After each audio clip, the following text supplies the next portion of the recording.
안녕하세요. 금답TV 금답입니다. 네, 오늘은 벌써 12일차가 됐어요. 네, 그래서 오늘은 12일차가 됐는데 어제 영상과 연속해서 한번 이야기를 이어서 가보려고 해요.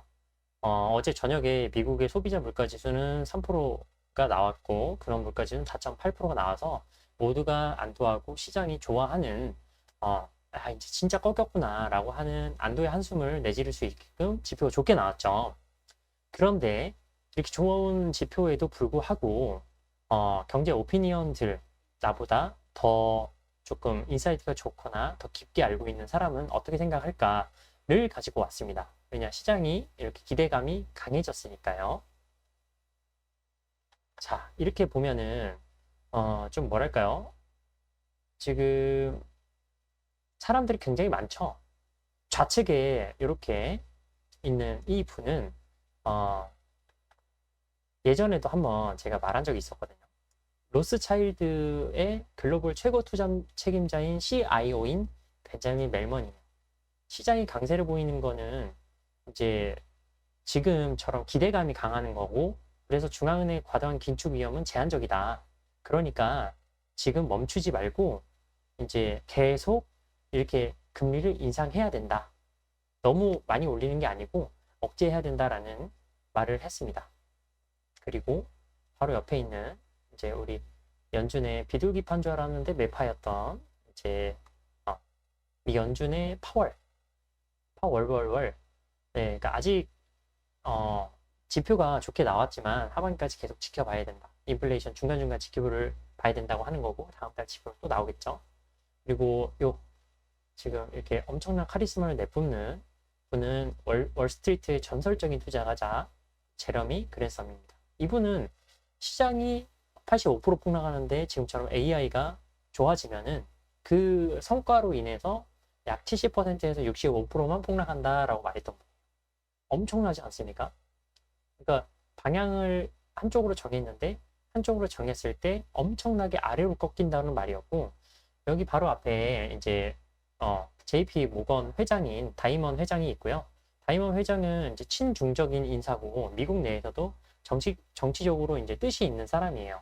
그리고 지금 그 바이든 미국 대통령의 정책에도 이제 지금 현재 중산층을 타겟으로 잡고 하는 정책이 맞지 않다라는 의견을 내놓기도 하는 사람이고, 근데 이 사람은 우리가 지금 5.25%인 미국의 금리가 고금리라고 하지만 이게 고금리가 아닐 수 있다. 우리는 장기적으로 미래를 보고 6%나 7%에 다가오는 세상에 먼저 적응할 필요가 있다라고 말을 해요. 엄청 충격적이죠. 그런데 이런 말을 하신 분이 한국의 이제 신한은행 WM 이제 본부 팀장인 오건영 팀장님이 계십니다.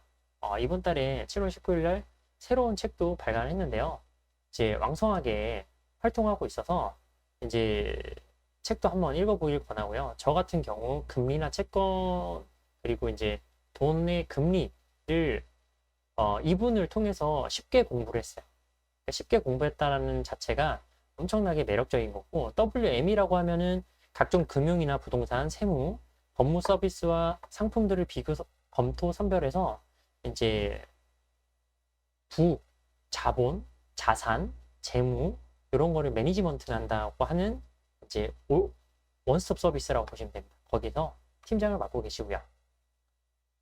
제 얼굴을 살짝 이렇게 가리면 이렇게 잘생겼습니다. 옆에 계신 카리스마 있고 이제 인상 좋으신 분은 엄청 유명하신 분이죠. 현대카드의 부회장님이신 정태영 부회장님이십니다. 근데 이제 저도 현대카드를 사용하고 있는데, 현대카드라고 하면은 우리나라 최고 카드사의 이미지가 있어요, 저한테는. 근데 이 현대카드는 벌써 작년 하반기부터 이제 경제 위기, 그러니까 금융 위기에 준하는 전시체제로 돌렸다고 합니다. 그래서 7개의 카드사 중 유일하게 연초를 줄였고, 지금 미래에는 디지털 세상으로 바뀌니까 우리가 디지털 트랜스포메이션을 목숨 걸고 해야 된다는 거예요. 정말 이 인사이트와 이렇게 과감하게 말하는 거, 그리고 항상 업계 1위, 현대카드 콘서트 등을 보면은 부회장님의 행보가 정말 항상 잘해왔다라는 생각이 들고요. 바로 밑에 있는 요 사람도 이제 월가의 대표적인 그 항상 강세론자로 뽑히는 마르코 콜라노믹이라고 하는 JP 모건 수석 전략가예요. 세계 최대 이제 금융 위기가 올 것이다라고 말을 하는 사람 중에 한 명입니다. 지금 현재는요. 경기 침체가 임박했다. 주식 대신 채권을 사라 라고 했어요. 그래서 바로 옆에 있는 이 인상 좋으신 분은 누구냐? 세계 최대 채권 운용사 핌코의 티파니 와일딩 이사인데요. 세계에서 최대로 큰 채권 운용사도 한 목소리로 경기 침체를 말하고 있는데 그 시기가 올해 하반기입니다.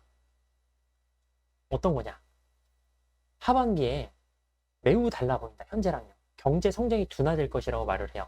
당연히 지금 유동성을 줄이고 있잖아요. 긴축 정책을 하고 있으니까.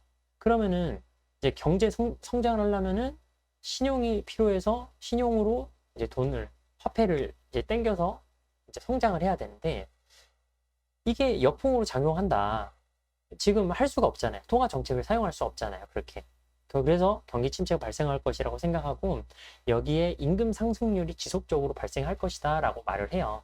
그래서 결국에는 집값, 자동차값, 그리고 식비, 그 다음에 인건비가 있는데 이분이 말하는 거는 실업률이 올라가야 된다라고 말을 해서 실업률이 올라가서 경기가 안 좋아지면 통화 정책을 풀 수 있는 환경이 된다라고 말을 하는 거죠. 근데 이제 이 모든 8분들이 다 금융이랑 관계돼 있잖아요.